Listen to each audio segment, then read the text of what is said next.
Welcome back, MMC fam. What is up? I hope you guys are all having a wonderful day. It's been a little bit since I have shown my face on here, so I figured I would greet you in person today. Today we're going to be doing a really pretty split floral tumbler. I really hope you guys enjoy this.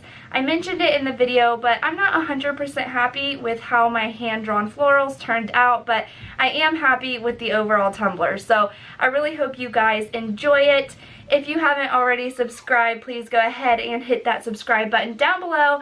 And while you're down there, don't forget to give this video a big thumbs up. It helps my channel out so much, more than you guys know. And I really appreciate you guys for doing so. Alright, let's go ahead and jump right in. We are starting out with a fully prepped and sanded cup that I went ahead and base painted white with a flat white from Rustoluem. I then just taped off the bottom 1/3 of the cup because we're going to be doing a split cup today. It's not quite a half split, it's really more down towards that bottom 1/3. And then we are going to go in with a acrylic paint called Lime Tree by Apple Barrel. This is just going to give us a nice base color for the glitter we're going to be using, and I didn't have a spray paint close to this color, so this green works just fine.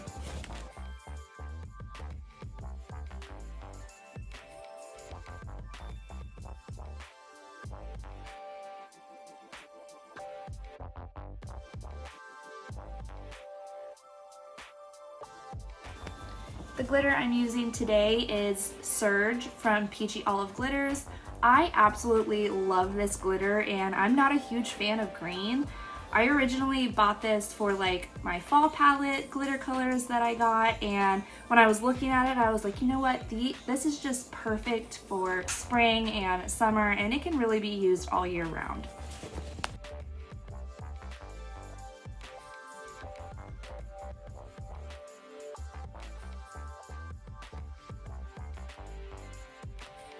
Once you get your glitter applied, go ahead and remove that tape, and then you're going to want to seal your glitter somehow. My favorite way to seal my glitter is just to spray it with Rustoluem clear gloss a couple of times, and your glitter is not going anywhere. Once your glitter is fully sealed, go ahead and tape off all of that glitter section with some painter's tape, and then you're ready to go into the next step. So for this top section, I really wanted an off-white creamy color, and I didn't have any paints in my spray paint or acrylic paint collection that matched it. So I just used a couple different colors of acrylic paint and mixed small amounts of yellow, white, pink, and brown until I got that creamy color I wanted. Go ahead and paint that top section with that creamy color, and once that is fully dry, you're ready to go into your first layer of epoxy.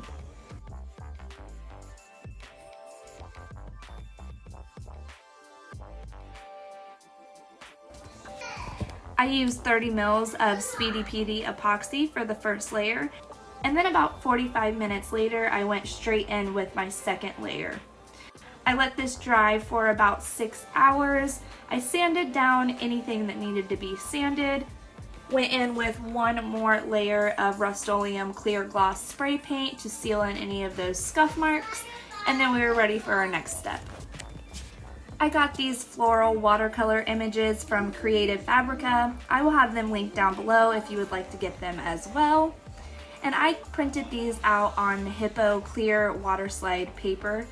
I sealed the Waterslide paper with Rustoluem 2x clear gloss, and then we were ready to apply the water slides. I put these all over the cup in a random pattern. It doesn't matter how you place them. We're going to go in and fill in any gaps with a paint marker later on.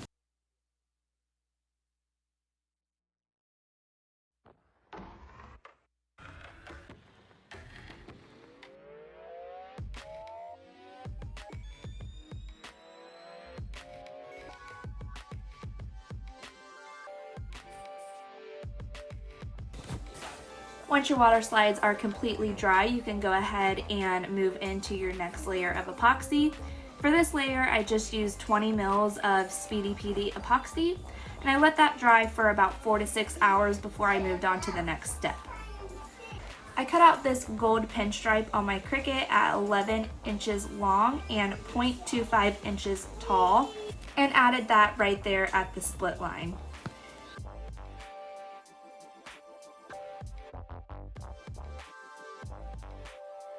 I then went in with my craft knife and cut that right there at the line where they overlap, so we have a nice seamless line. Now we're gonna get into hand drawing these flowers, and to be completely honest, I am not 100% happy with how these turned out, but it's still pretty cute, and with practice, I think it'll get a lot better. I got this gold paint marker from Amazon, and I would not recommend this one. It is a fine tip, so it's a little bit hard to glide over that epoxy.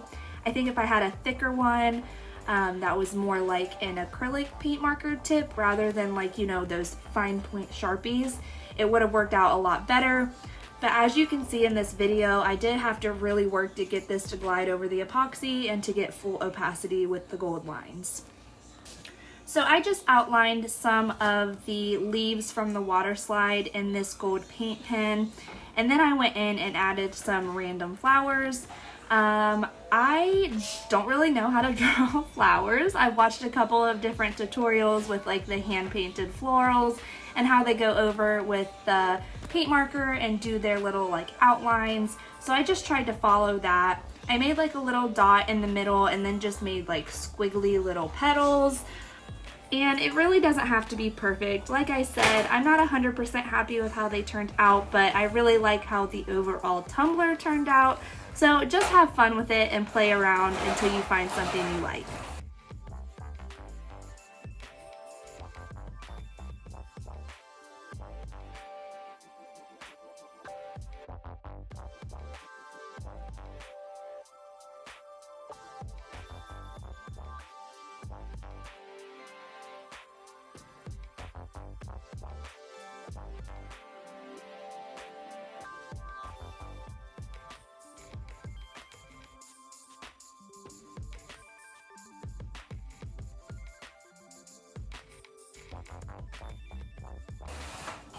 Once you're done drawing your florals, you can go straight in with your final layers of epoxy. For my first final layer of epoxy, I used 20 mils of Speedy Petey epoxy, and I added just a little bit of Brite from Peachy Olive Glitters into that layer of epoxy, just to give the entire cup a little tiny bit of sparkle. After about 45 minutes, I went straight in with my second final layer, and I used 20 mils of Speedy Petey epoxy for that as well. I let that cure for about 4 to 6 hours before removing it from my turner, and then we were finished. Here's the final look. Please let me know what you guys think of this tutorial. I really hope you enjoyed it. Let me know what you guys want to see for future videos. And if you haven't already subscribed, please go ahead and hit that subscribe button down below. And while you're down there, don't forget to give this video a thumbs up as well. It helps out my channel so much, and I really appreciate you guys for doing so. With all that being said, I will see you guys in the next video, and I'll miss you so much until then. Thank you so much for watching. Bye guys.